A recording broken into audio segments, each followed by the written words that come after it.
بلى من كسب سيئة وأحاطت به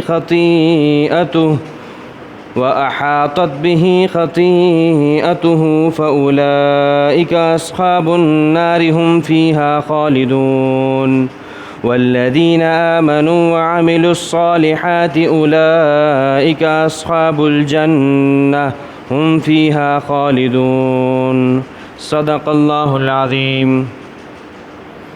اور ان یہودیوں نے کہا کہ ہمیں جہنم کی آگ ہرگز نہیں چھو سکتی مگر گنتی کے چند دن۔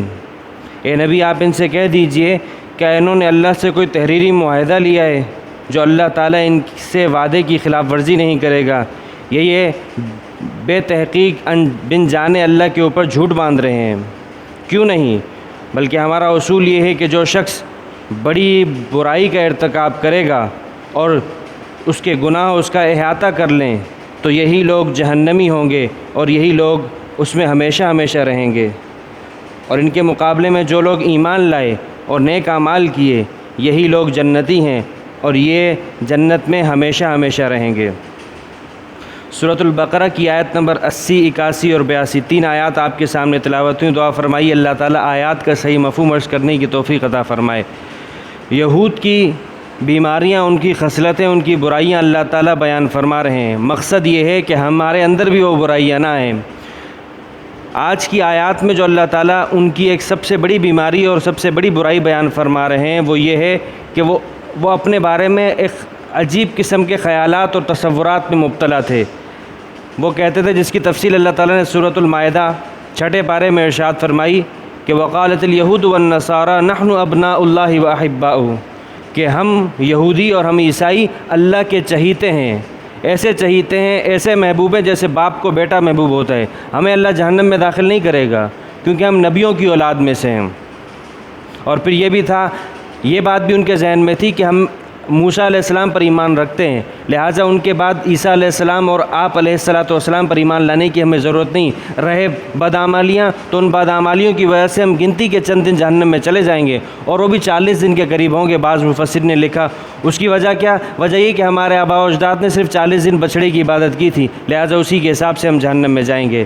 باقی ہمارے لیے ضروری نہیں ہے کہ آپ علیہ السلام پر ایمان لائیں، حالانکہ یہ بات درست نہیں۔ آپ علیہ السلام نے فرمایا لو کان موسیٰ حیا ما وسعہ الا اتباعی، اگر موسیٰ علیہ السلام بھی زندہ ہوں تو ان کے لیے میری اتباع کرنے کے علاوہ کوئی اور گنجائش نہیں ہے، ان کے اوپر لازم ہے کہ وہ میری اتباع کریں۔ اب آپ دیکھیں تو ان کی جو یہ خیالات ہیں اللہ تعالیٰ اس کا جواب دے رہے ہیں ان آیات میں۔ فرمایا وقالوا لن تمسنا النار الا ایاما معدودہ، یہ یہودی کہتے ہیں کہ ہمیں جہنم کی آگ نہیں چھوئے گی مگر گنتی کے چند دن، ہم جہنم میں جائیں گے لیکن گنتی کے چند دن جانے کے بعد ہمیں جہنم سے نکال دیا جائے گا۔ اللہ فرماتے ہیں اے نبی آپ ان سے جواب دے دیجئے قل اتخذتم عند اللہ عہدا، کیا تم لوگوں نے اللہ سے کوئی تحریری معاہدہ لیا ہے؟ کیا تمہارے پاس کوئی اسٹامپ پیپر ہے، کوئی کاغذ ہے جس پہ لکھا ہوا ہو، اللہ تعالیٰ نے لکھ کے تمہیں دے دیا ہو کہ بھائی تم لوگ گنتی کے چند دن جہنم میں جاؤ گے، اس کے علاوہ تم نہیں جا سکتے؟ یا تو یہ بات ہے اگر کوئی معاہدہ ہے تو وہ دکھا دو، ام تقولون علی اللہ ما لا تعلمون، یا تم جھوٹ باندھ رہے ہو، بے تحقیق جو بات نہیں ہے وہ تم اللہ کے اوپر باندھ رہے ہو۔ ظاہر سی بات ہے دوسری والی بات طے ہے کہ تم جھوٹ بول رہے ہو، کیونکہ تم اگر یہ بات سچی ہوتی تم دکھا دیتے، حالانکہ ایسا نہیں ہو سکتا۔ اب اللہ تعالیٰ ایک اصول بیان فرما رہے ہیں، وہ اصول نجات کا مدار کہ نجات کس چیز پر ہے۔ اللہ فرماتے ہیں بلا من کسب سیئۃ واحاطت به خطیئتہ فاولئک اصحاب النار هم فیہا خالدون، ارے تم کہہ رہے ہو کہ ہم گنتی کے چند دن جہنم میں جائیں گے، اس کے علاوہ ہم ہمیشہ ہمیشہ جہنم میں نہیں رہ سکتے۔ اللہ فرماتے ہیں کیوں نہیں، تم رہو گے، کیونکہ ہمارا اصول یہ ہے کہ جس شخص نے سب سے بڑی برائی کفر اور شرک کو اختیار کیا وَأَحَاطَتْ بِهِ خَطِيئَتُهُ، اور اس کے گناہوں نے، بقیہ گناہوں نے اس کا احاطہ کر لیا، دائیں سے بھی گناہ، بائیں سے، آگے سے بھی گناہ، پیچھے سے بھی گناہ، دائیں سے گناہ، بائیں سے گناہ، یعنی آنکھوں کے بھی گناہ کرتا ہے، زبان کے بھی گناہ کرتا ہے، پاؤں کے بھی گناہ کرتا ہے، ہاتھ کے بھی گناہ کرتا ہے، گناہوں میں اپنے آپ کو گھیرے رکھا ہے، سود بھی لے گا، رشوت بھی لے گا، بد نظری بھی کرے گا، طرح طرح کے گناہوں میں مبتلا ہے۔ تو ایسے شخص کا انجام کیا ہے؟ فَأُولَٰئِكَ أَصْحَابُ النَّارِ، یہ لوگ جہنمی ہیں، ہم فیہا خالدون، یہ لوگ ہمیشہ ہمیشہ اس میں رہیں گے۔ اور ان کے مقابلے میں جو لوگ ایمان کا والذین آمنوا وعملوا الصالحات، اور جو لوگ ایمان لائے اور نیک اعمال کیے، اولئک اصحاب الجنہ، یہی لوگ جنتی ہیں، ہم فیہا خالدون، اور یہ لوگ اس میں ہمیشہ ہمیشہ رہیں گے۔ اب دیکھیے آیت نمبر 81 اور 82 کے اندر اللہ رب العزت نے نجات کا مدار بتایا ہے، اپنا ایک کائناتی اور آفاقی قانون بتایا ہے کہ ہمارے ہاں نجات کا مدار ایمان اور عمل صالح پر ہے، نسل، قوم، ذات پات کسی چیز پر بھی نہیں ہے۔ ہمارے ہاں نجات ہے تو کس چیز پر ہے؟ ایمان اور عمل صالح پر۔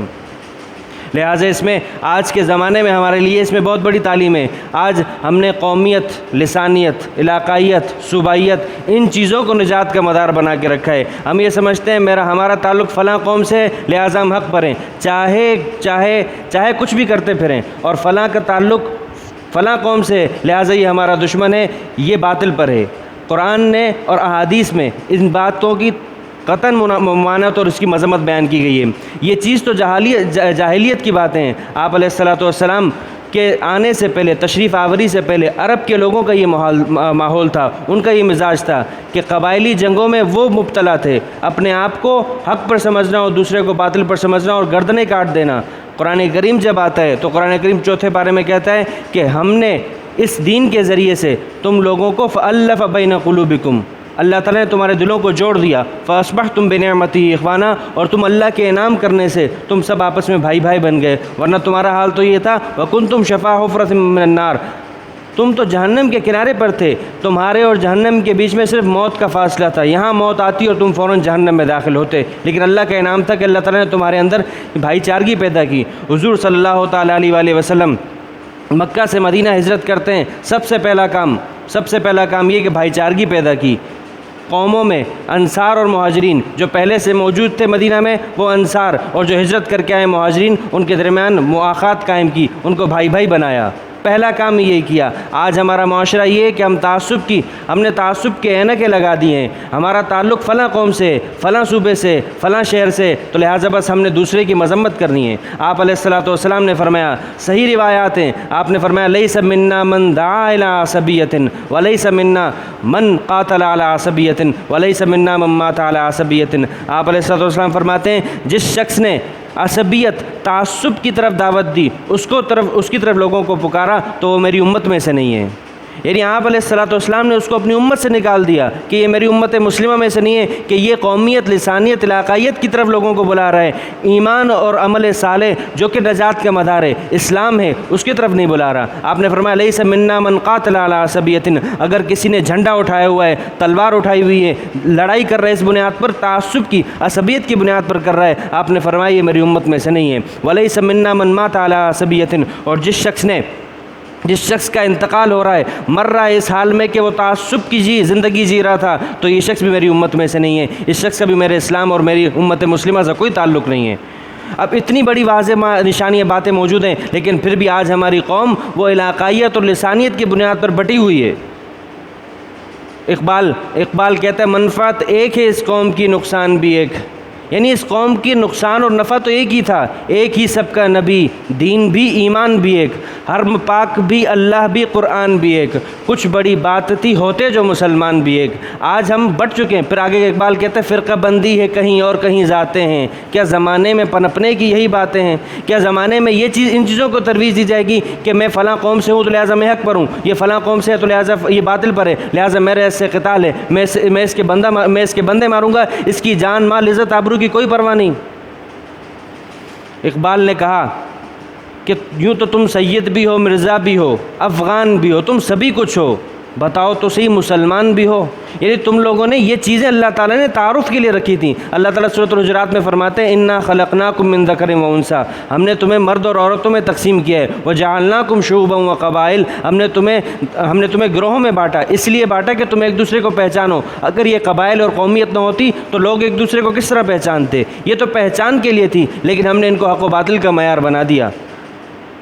تو یہ حق و باطل کا معیار نہیں ہے، حق و باطل کا معیار ہے وہ اللہ تعالیٰ نے اس آیت کے اندر، آیت نمبر 81 اور 82 کے اندر بیان فرما دیا کہ ایمان اور عمل صالح ہے تو یہ حق ہے، اور ایمان اور عمل صالح کے علاوہ جو کچھ ہے یہ باطل ہے، کفر، شرک، یہ سب باطل ہے، یہی نجات کا مدار ہے۔ اللہ تعالیٰ ہمیں جو حقیقی نجات اور حقیقی مدار نجات کا، اس کی طرف اللہ تعالیٰ ہمیں روشناس فرما دے۔ وآخر دعوانا ان الحمد للہ رب العالمین۔